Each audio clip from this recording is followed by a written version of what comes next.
ఒక్కటి గ్రూప్ 1 ఉద్యోగమైనా వచ్చిందా అంటే మన ఆంధ్ర రాష్ట్ర బిడ్డలు కనీసం గ్రూప్ 1 ఉద్యోగాలు చేయడానికి కూడా అర్హులు కారా? మరి ఇదేనా రాజశేఖర రెడ్డి గారి ఆశయాలను నిలబెట్టడం అంటే? ఎక్కడ రాజశేఖర రెడ్డి గారి సంక్షేమ పాలన, ఎక్కడ జగనన్న గారి పాలన? ఎక్కడ భూమికి ఆకాశానికి ఉన్నంత తేడా లేదా? ఏమన్నాడు జగనన్న గారు? పూర్తి మద్యపాన నిషేధం చేస్తానన్నాడు జగనన్న గారు. 5 ఏళ్లలో పూర్తి మద్యపాన నిషేధం చేస్తానన్నాడు. అసలు మద్యం అన్నది ఎక్కడా లేకుండా చేస్తాను, ఆ తర్వాతే వచ్చి మీ ఓట్లు అడుగుతాను అన్నాడు జగనన్న గారు. నాకు మేనిఫెస్టో అంటే బైబిల్, ఖురాను, భగవద్గీతతో సమానం అన్నాడు. ఆ మేనిఫెస్టోలో నేను పెట్టాను మద్యపాన నిషేధం చేస్తాను అన్న జగనన్న గారు. మరి ఇప్పుడు ఏమైంది అన్నా? ఎలా ఉంది ఇప్పుడు పరిస్థితి అని మొన్న 4 రోజుల కింద నేను ఒక అన్నని అడిగితే, ఏమి మద్యపాన నిషేధం అమ్మా, ఇప్పుడు సర్కారే మద్యం అమ్ముతుంది, అది కూడా సర్కారు ఏది అమ్ముతే అదే కొనాలి అన్నాడు.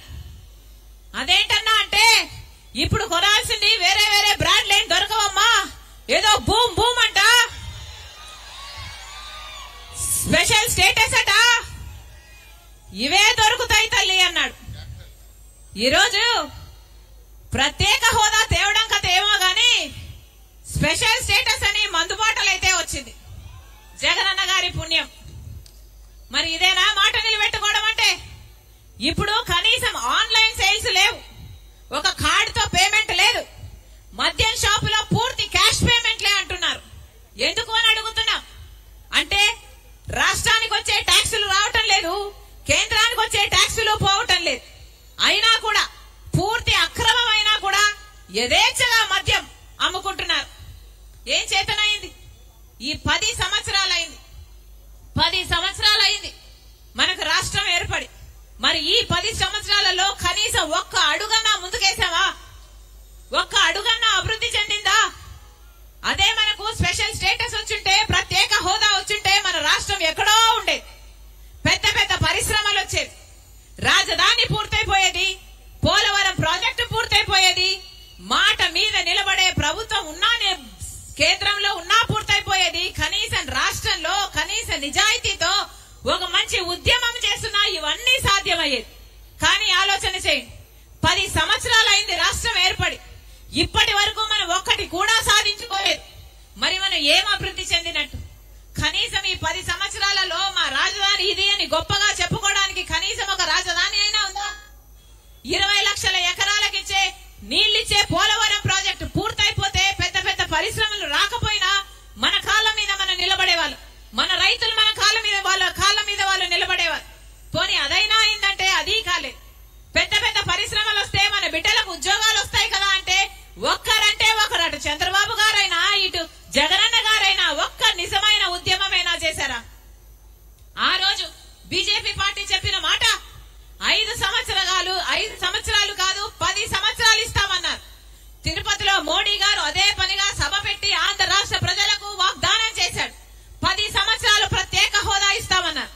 ఆ రోజు చంద్రబాబు గారు అన్న మాట 10 సంవత్సరాలు అయిపోదు, 15 సంవత్సరాలు కావాలి అన్నాడు. ఆ తర్వాత 15 సంవత్సరాలు అన్న చంద్రబాబు గారు ముఖ్యమంత్రి అయితే కనీసం ఒక్కసారైనా ప్రత్యేక హోదా కావాలి అని బీజేపీతో కొట్లాడలేకపోయాడు, ఒక్క నిజమైన ఉద్యమం చేయలేకపోయాడు. ఆ రోజుల్లో జగనన్న గారు ప్రతిపక్ష నాయకుడు. ఆ రోజుల్లో జగనన్న గారు చెప్పిన మాట, నిరాహార దీక్షలు చేశాడు, ప్రత్యేక హోదా ఎందుకు ఇవ్వడం లేదు, ఎందుకు కొట్లాడటం లేదు అని నిలదీశాడు. ఆ రోజుల్లో జగనన్న గారు చెప్పిన మాట, అందరం మూకుమ్మడిగా రాజీనామాలు చేద్దాం, కేంద్ర ప్రభుత్వం ప్రత్యేక హోదా ఎందుకు ఇవ్వదో చూద్దాము అన్నాడు జగనన్న గారు. మరి జగనన్న గారు ముఖ్యమంత్రి అయినాక ప్రత్యేక హోదా కోసము ఎంతమంది రాజీనామాలు చేశారు? మూకుమ్మడిగా ఎంతమంది రాజీనామాలు చేశారు? రాజీనామాలు కాదు కదా, కనీసం ఒక్కసారైనా ప్రత్యేక హోదా కావాలి అని మీరు మోడీ గారిని నిలదీయగలిగారా? ఒక్క నిజమైన ఉద్యమమైనా చేయగలిగారా? మీరా మాట మీద నిలబడేది. రాజశేఖర రెడ్డి గారు మాట తప్పకుండా మడమ తిప్పకుండా పరిపాలన చేశారు. మాట కోసం ప్రాణమైనా ఇచ్చేవాడు రాజశేఖర రెడ్డి గారు. మరి ఏమైంది? జగనన్న గారు పూర్తి మద్యపాన నిషేధం అన్నాడు, ఆ మాట నిలబెట్టుకోలేదు. ప్రత్యేక హోదా అన్నాడు, ఆ మాట నిలబెట్టుకోలేదు. మరి ఇదేనా రాజశేఖర రెడ్డి గారి ఆశయాలను నిలబెట్టడం అంటే? ఈరోజు మన రాష్ట్రంలో 8 లక్షల కోట్ల అప్పుల కుప్ప ఉంది. 8 లక్షల కోట్ల అప్పులు చేశాడు జగనన్న గారు. పోనీ ఇంత డబ్బు తెచ్చారే, మన రాష్ట్రంలో దేనికైనా డబ్బు ఉందా? దేనికి డబ్బు ఉంది? బీడీ బిచ్చము కళ్ళు ఉద్దరా అని ఒక సామెత ఉంది, విన్నారా? బీడీ బిచ్చం కళ్ళు ఉద్దర. ఈరోజు 8 లక్షల కోట్ల అప్పు తెచ్చారు గాని దేనికి డబ్బు లేదు.